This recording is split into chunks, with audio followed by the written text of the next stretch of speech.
That is, your concept of yourself, such as I am strong, I am secure, I am loved, determines the world in which you live.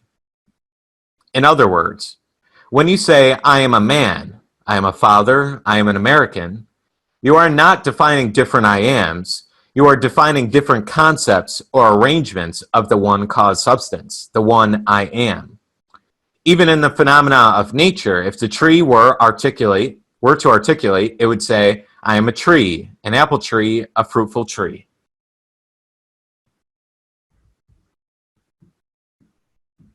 That's why nature grows as tall as it can. How tall does a tree grow? As tall as it possibly can. How beautiful does a flower become? As beautiful as it possibly can. There are no thoughts taking it backwards, saying, oh, I don't believe I could be a good flower. I'm just not the one to be this beautiful flower that's going to brighten everyone's day. Or the tree says, oh, I can't go that tall. That's not right for me to do. I'm going to take too much nutrients from all the other trees in the soil. I shouldn't grow that tall. I should probably be poor little old me and be this little seedling, little apple tree. Maybe I'll have a couple of nice apples. I won't take too much. The hell with that. The tree doesn't say that. So why do we say the same thing? Because human beings have the dignity of choice. You can choose to go right. You can choose to go left. That's human beings. That's not nature. Some people still believe, oh, I don't know if I'm worthy of having some money and I just want to get by. Poor little old me.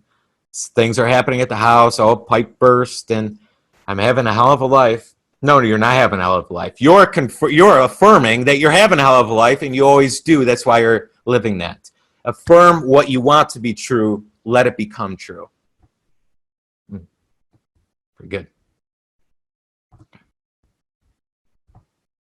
We're just going to go through that first part one more time.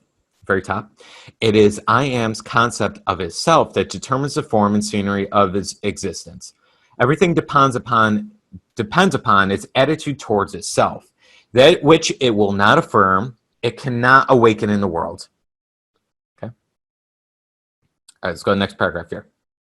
When you know that consciousness is the one and only reality, conceiving itself to be something good, bad, or indifferent, and becoming that which it conceived itself to be, you are free from the tyranny of second causes, free from the belief that there are causes outside of your own minds that can affect your life.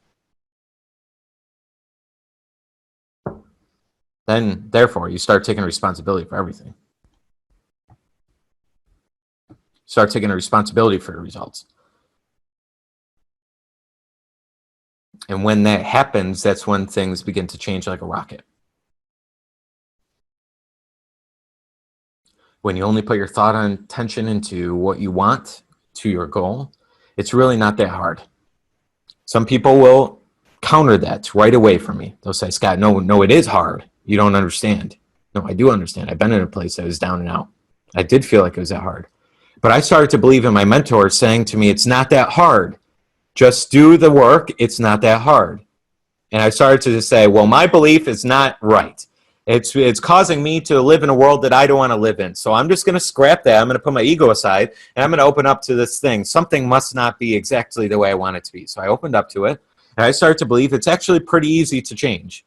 It's actually pretty easy to follow step-by-step direction and do this every single day and be focused in the moment and have things change. And therefore, they did very fast. Okay, but I had to open myself up, and I had to keep my ego aside and say, I can do this. It's not that hard. It's pretty easy once you know the gist of how to change. Okay, that's what the program will helps us do here. Next paragraph.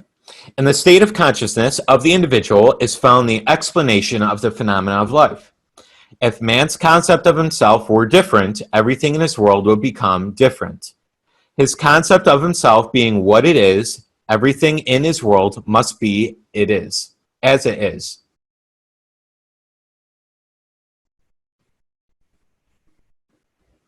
You can reflect on your own results.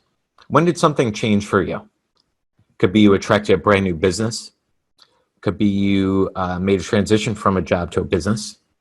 It could be that you made an income jump from $5,000 a month to $10,000 a month. It could be you have a rocking body now and you used to be 30 pounds overweight. It could be that you have beautiful relationships.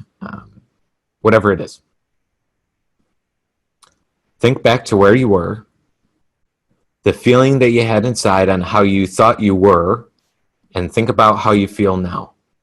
It changed. I always thought of myself as somebody that was like, could I be the one to do great things? Could I be the one to have some good money? Could I be the one to not be so frustrated and angry all the time? And now I've switched it and I feel different. I feel that I am this person that I'm embodying now, of course. And if you really analyze it, you say, wow, that is what happened. I did actually, for whatever reason, I did actually start to believe something different about myself.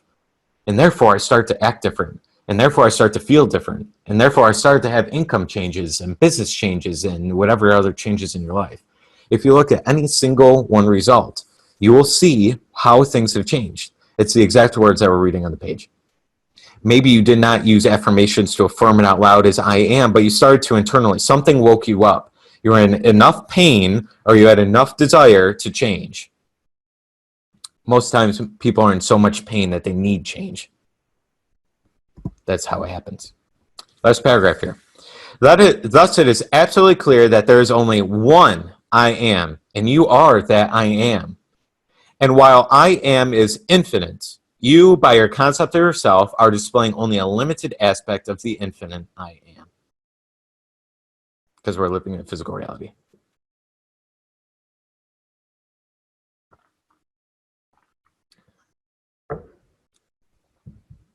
Pretty good stuff, right?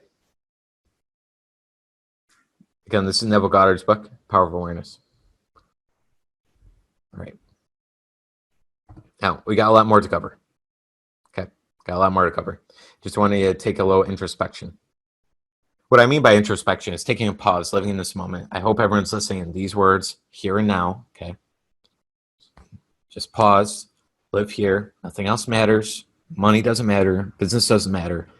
Anything in your world, it does not matter. You're here and now for this reason. You're learning, you're understanding, you're applying, you're unfolding this mystical journey, this unfolding process of your own consciousness. So stay here in this moment, reflect on what's going on. Just be in gratitude for a second. Be grateful for where you are. Find all the reasons to be grateful. If you don't like where you are, that's fine. You can be very displeased, but find all the things you are grateful for. Well, you're probably grateful for your health. You're grateful that you do have a family of some sort, if you do, or kids if you do, or you are probably grateful to be in this program and learning about yourself, which there are millions of people on this earth that will never have this understanding and they just feel like they're stuck till they die. I'm probably grateful that you've awoken, that you've had at least the conscious awareness that you can change things, and that's why you invest in yourself. Right there is just an emotion. I mean, you could just get right into that zone that says, I am so damn grateful.